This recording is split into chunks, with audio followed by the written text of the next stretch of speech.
안굴사 대표 김진철 목사입니다. 정말 오랜만에 그 안굴사 유튜브에 제가 이렇게 방송을 하는 것 같습니다. 많은 사람들이 그 안굴사 대표 이제 땅굴 활동을 접었느냐 이렇게 참 궁금해 하실 겁니다. 근데 지금 문재인 정권이 들어와 가지고 대한민국 안보 자체가 완전히 박살났지 않습니까?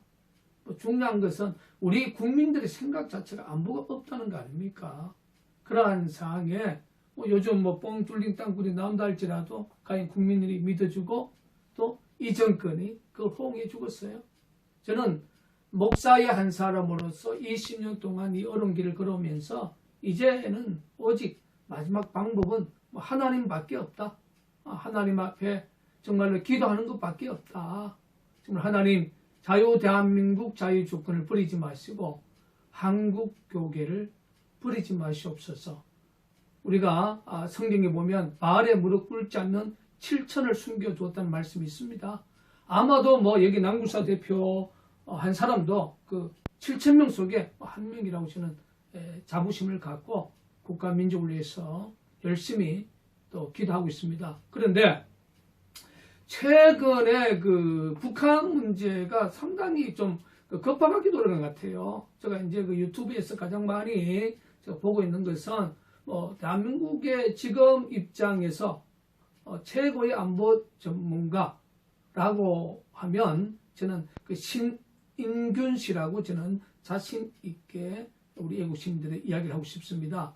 그분이 최근에 그 집중적으로 보도한 내용을 보면 뭔가 평양에 문제가 생기지 않느냐 이걸 또 제가 한번 체크를 해봅니다. 또 오늘 조선일보에 잠깐 보니까 우리나라의 주식시장의 찌라시들이 평양이 봉쇄가 되었다 이런 그 기사가 좀 뜬 거 있고 또 미국의 언론들도 이 사실이 긴급 타진을 하고 있다.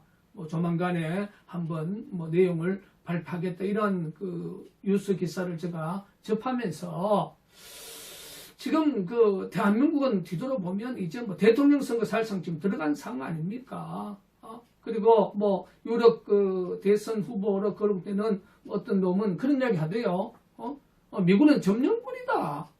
그리고 이번 그 7월 23일부터인가요? 일본의 올림픽이 개최가 됩니다. 하계 올림픽. 거기에 우리 대한민국 선수들을 파견하는 것도 보이콧해야 된다. 이러한 논리를 바라보면 참 대한민국이 아찔하지요. 아마도 문재인 정권 이후에 다시 그 종북 정권 이기가 들어선다면 아마도 그러한 세력들은 중국의 도쟁이처럼 젊은 그 청소년들 젊은 장년들을 선동해가지고 소위 문화혁명이었죠. 이 선동해가지고 대한민국에 있는 그 미군들, 미군 기지에 합법적으로 들어가서 아주 그냥 미군을 쫓아내기 위한 그러한 전술 전략까지도 이들이 구성하지 않겠느냐. 저는 그렇게 생각해봐요. 이미 대한민국은 이미 작살났다. 한반도 삼각안보동맹은 이미 작살났다. 그 상징이 미국과 일본과 대한민국입니다. 이런 삼각체제가 있었기 때문에 지난 역사에 대한민국이 이토록 그래도 잘 산 나라로 이렇게 성장했어요. 제가 내년 대선에 주자들을 보면 참 한 놈도 안 보입니다. 이 대한민국이 온전히 평화를 누리면서 국제사회의 지위를 우리가 획득을 하고 살아갈 수 있는 유일한 방법은 이승만 건국의 정체성, 이승만 장로님의 건국의 정체성과 국가 안보와 경제를 소중히 여겼던 박정희의 이념적 정체성이 구비되지 아니하면 그런 지도자가 나타나지 아니하면 대한민국은 이미 그냥 박살났다고 저는 생각을 합니다. 그러나 저에게는 위대한 소망이 있어요. 하나님이 대한민국을 세워주셨기 때문에 그 순교는 7,000명 저 같은 이런 애국 정체성을 갖고 있는 이들이 정말 하나님 앞에 간절히 절박한 기도를 저는 하고 있다고 생각합니다. 저 역시도 지금 매일매일 절박한 기도를 하고 있다고 생각합니다. 이 기도를 들으시고 시편 139편 14절을 보면 신묘 막척의 하나님이라고 다윗은 간증을 하는데요. 하나님은 신통하고 오모하고 하나님께서 어떻게 움직일지 어떻게 일을 할지 예측이 불가능하다잖아요.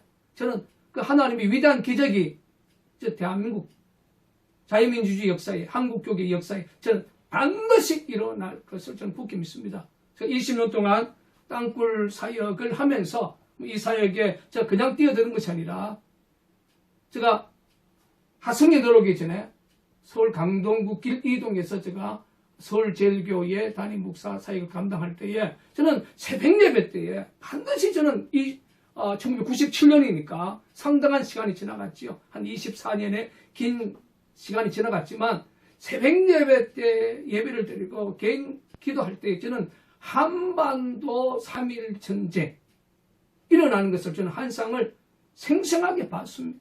미국 중심의 서방세계 연합이 결국 북한의 선제적 타격을 해서 결국 연합군이 이기는 그런 한상을 저는 봤어요.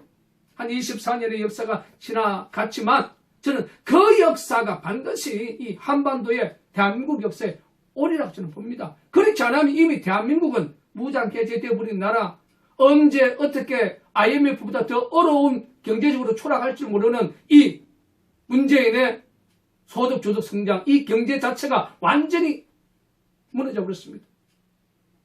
좀 비웃는 말 한다면 문재인 소주잔을 깨뜨려야 됩니다. 소득 주도 성장, 문재인의 소주잔을 이 대한민국 국민들이 이승만의 정체성과 박정희의 이 애국 경제 정체성 가지고 그 소주잔을 깨지 못하면요, 이미 대한민국은 작살 난 게 아니겠습니까? 제 결론은 좀 그렇게 이야기하고 싶어요. 그 신흥균 씨의 그 내용을 잘 살펴보면 김정은은 이제 대한민국은 자기 손에 들어왔다는 거지요. 그리고 북한의 전략적 군사 지역을 두 개로 쪼개면 동지역과 서쪽, 동해 지역과 서쪽 지역, 서해 지역. 동해 지역은 미국에 타격할 수 있는 ICBM의 현대화 기지를 만들고, 서해 지역은 이제 미군이 들어오는 그 자체를 격추하기 위한 군사적 요새 지역을 만든다는 거예요. 그래서 자기는 중국의 시진핑에게 권력에 이제 노후를 보장받는 그런 조건으로 결국 중국에게 북한의 군사적 전략을 이제 바치는 그러한 뉘앙스에 대한 제가 해설을 들었습니다. 그러니까 뭐 북한의 그 나이든 군부들이 상당히 반발하겠지요. 그래서 뭐 하루아침에 별 5개를 잘라버렸지 않습니까? 리병철이하고 박정철이. 자, 이런 쪽으로 봤을 때 뭔가 북한에는 엄청난 일이 지금 뭔가 벌어지고 있다는 것을 우리가 추측을 할 수 있고, 오늘 뭐 대한민국 주식시장에 그런 찌라시가 나온다는 그런 기사를 제가 접하면서 오늘 낭굴사 유튜브 방송에 잠깐 이 2021년의 대한민국의 안보 현 주수가 어떤지 한번 낭굴사 유튜브 우리 가족들에게 제가 한 메시지를 전하기 위해서 이 자리를 썼습니다. 뭐 결론은 이것이지요. 저는 반드시 하나님이 대한민국을 지켜주고 계시다. 대한민국 지금 국가 안보 경제 최악의 그런 낭떠러지에서 있다 할지라도 하나님께서 정말 이 부족한 김진철 목사처럼 정말 전국에 7,000명의 성경에 보면 바르게 무릎 꿇지 않는 이들의 절박한 기도를 통하여 반드시 자유 대한민국 자유주권이 세워지는 하나님의 위대한 기적이 저는 반드시 2021년에 저는 일어날 것을 저는 굳게 믿습니다. 이러한 소망을 갖고 우리 낭굴사의 우리 유튜브 가족 여러분 열심히 국가 민족을 위해서 기도해 주시기를 간곡히 부탁드립니다. 그동안 감사합니다.